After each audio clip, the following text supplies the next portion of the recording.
Why did he not tell us what the actual government was asking to have taken down when you're telling us what Joe Biden's team asked to be taken down? But Matt Taibbi, who has seen everything, said federal law enforcement not involved in Twitter and the laptop story.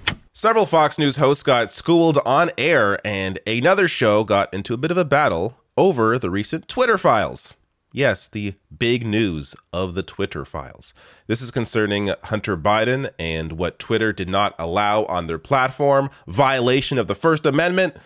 Yeah, we'll get to all that. So first here, let me just set the stage. This was what was released late last week. This is Matt Taibbi, serious journalist Matt Taibbi, with a thread here. So says, thread, the Twitter files. So he worked with Elon Musk on this. Elon Musk released thousands of documents to Matt Taibbi to, I guess, look through and see what he discovered.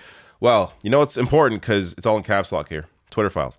So he goes on to say here in tweet 10, both parties had access to these tools concerning the ability to reach out to Twitter directly to take a look at some tweets that maybe they want deleted or removed or, accounts. So he says here, for instance, in 2020, requests from both the Trump White House, which is the actual government, and the Biden campaign, not the government, were received and honored. I'll get to more on those differences in a second. So I'll also get to the however later on as well. But this is what this was really about here. So it was about penis. Sorry if I caught you off guard. It was about Hunter Biden's penis. So, quote, the offending material that Taibbi revealed was removed by Twitter at the Biden's campaign request. Turns out to have been a bunch of links to Hunter Biden in the buff.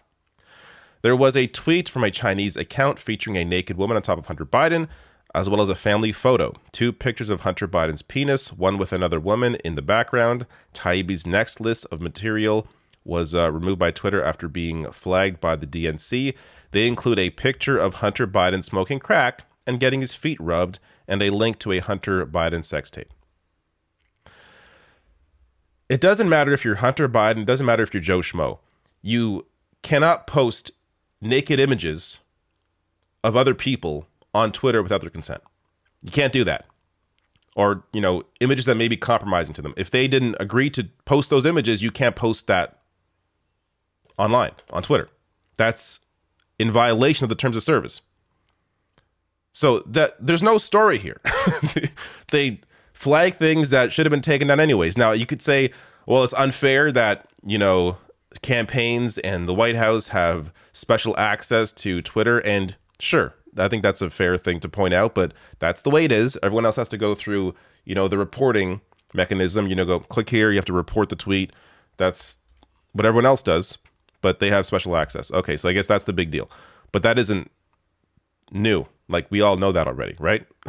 This is just nothing. There's nothing here. So I'll get to more after this clip, though. So Jessica Tarlov, she is the, I guess, the liberal on Fox News that often is invited on some of these panels. Here she is pushing back on the other hosts about how this whole story is just completely nothing. I cannot stand watching conservatives, like Kevin McCarthy was doing it this weekend, soon to be Speaker of the House, talking about how this is about the First Amendment. Joe Biden was not in elected office. He was a candidate. And what his team, according to the Matt Taibbi files, and I think it's in tweet 10 where we're talking about this, what they wanted taken down, the links that he provided, were pictures of his son's penis.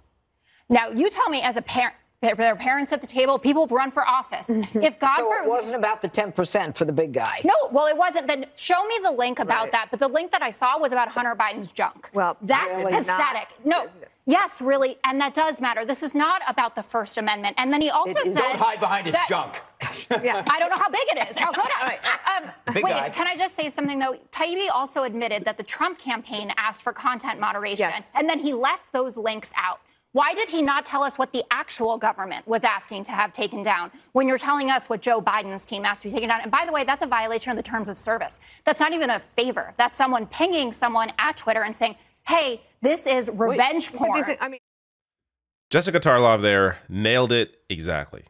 The actual story here that for some reason Matt Taibbi, serious journalist, didn't dive into was that the Trump White House at the time told Twitter to delete some tweets. And what tweets were those? Why isn't that the story? You have the actual government there. Biden was not in power at this time. The actual government telling Twitter, take this stuff down. That's the story.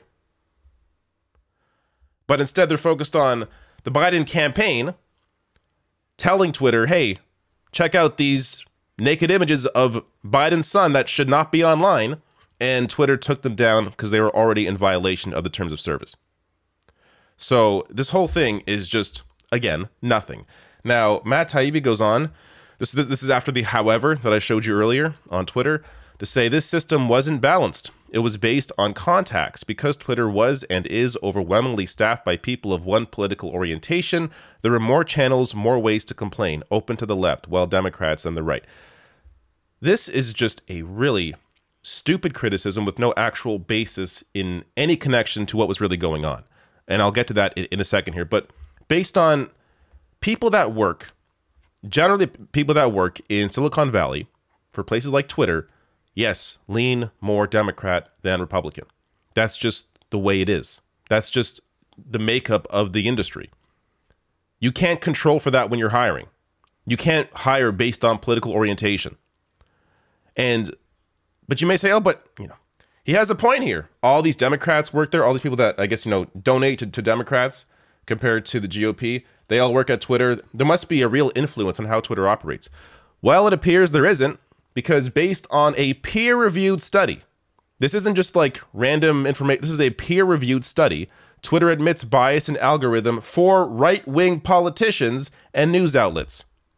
This is a study that was commissioned, so someone else did this for them. It's in so they published the findings initially, then it was published in the peer-reviewed journal, which interestingly enough is called PNUS. A lot of PNUS in this story today, but it was published. I'll link to this below the video. You can check out the study yourself. It's all out there. So if there was going to be any influence, then we would see it in the algorithm. But the algorithm actually shows the opposite. Funny. Again, weirdly not part of these Twitter files. Now, Elon Musk goes on to say, so I'm going to get to another clip in a second here with Fox and Friends, but Elon Musk goes on to say here, Twitter acting by itself to suppress free speech, not a First Amendment violation, which I'm glad he recognizes that because it's a private company, but acting under orders from the government to suppress free speech with no judicial review. Excuse me, orders from the government. Who was in power? Who was in power? Not Biden, Trump. So if this is what you're worried about, where are those tweets? Why isn't that part of the Twitter files? And even Taibbi even directly contradicts him. So Elon Musk, again, Musk is the one hiring Taibbi to do this. He's claiming that orders from the government. Yet Taibbi goes on to write, although several sources recalled hearing about a general warning from the federal law enforcement that summer about possible foreign hacks, there's no evidence that I've seen of any government involvement in the laptop story.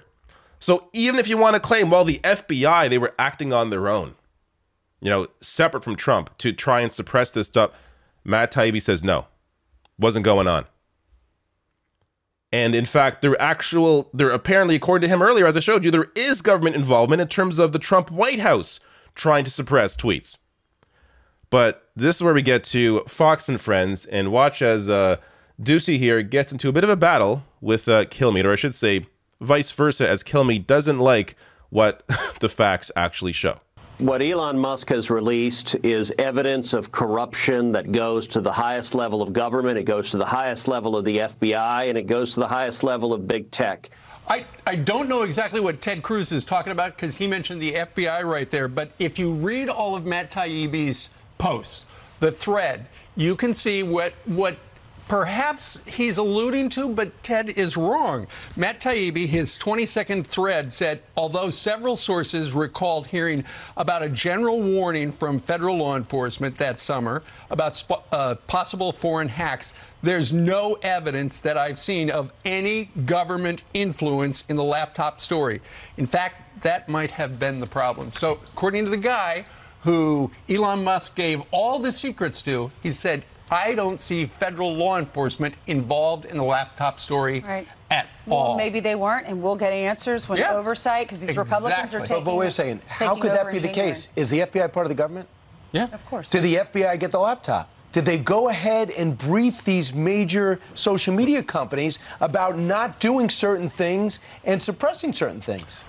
In the run-up to the election, we heard, and we talked about from this couch, warnings from the Department of Homeland Security and federal law enforcement that given what happened in 2016, they might try it again. We heard that. But Matt Taibbi, who has seen everything, said federal law enforcement not involved in Twitter and the laptop story. All right. Period. Yeah. The FBI is knocking at your door saying Russian disinformation, just like 2016, and you do it. You can honestly say the FBI had nothing to do with that? The guy who's seen all the stuff says But no what I just said, but if anything I said was wrong, then I'll agree. But Brian Kilmeade there grasping at straws because he is unhappy about what the facts show. That no, the FBI was not telling Twitter, take this stuff down. It was Twitter recognizing after they were recommended by the Biden campaign that, hey, this stuff is in violation of the terms of service because there's naked pics. Now, if you want to claim that in terms of hacked information, just generally, that doesn't involve, compromising, images of private individuals. You want to say that, anything hacked that is of value in terms of news and importance to society, that should be allowed on Twitter or other platforms. I agree with you. Yes. Hunter Biden, not in government, not part of the Biden campaign. Hunter Biden is just Joe Biden's son. This has nothing to do with anything. And the initial New York Post story that was, I guess taken down eventually, that had over 50 million views. So the story was not silenced. People knew of Hunter Biden's laptop and that it was hacked and that there were things in there, but there was nothing of importance in there that had anything at all to do with Joe Biden. The only connection they could find is, Hunter Biden likely got this job in Ukraine because of Joe Biden, which, yes, nepotism exists all across everywhere. Yeah, I agree. That's a bad thing. Nepotism sucks. But it's nothing different than Donald Trump having his own family in the White House, part of the administration. Joe Biden not even doing that. Trump did that. Why isn't that a story? This whole thing is just so freaking ridiculous. And look, if Hunter Biden broke the law, did something, then sure, go to jail, you should be held accountable for whatever you did. But why should anybody care? Why should I care? It's Hunter Biden. Who gives a shit? This idea that people on the left were defending Hunter.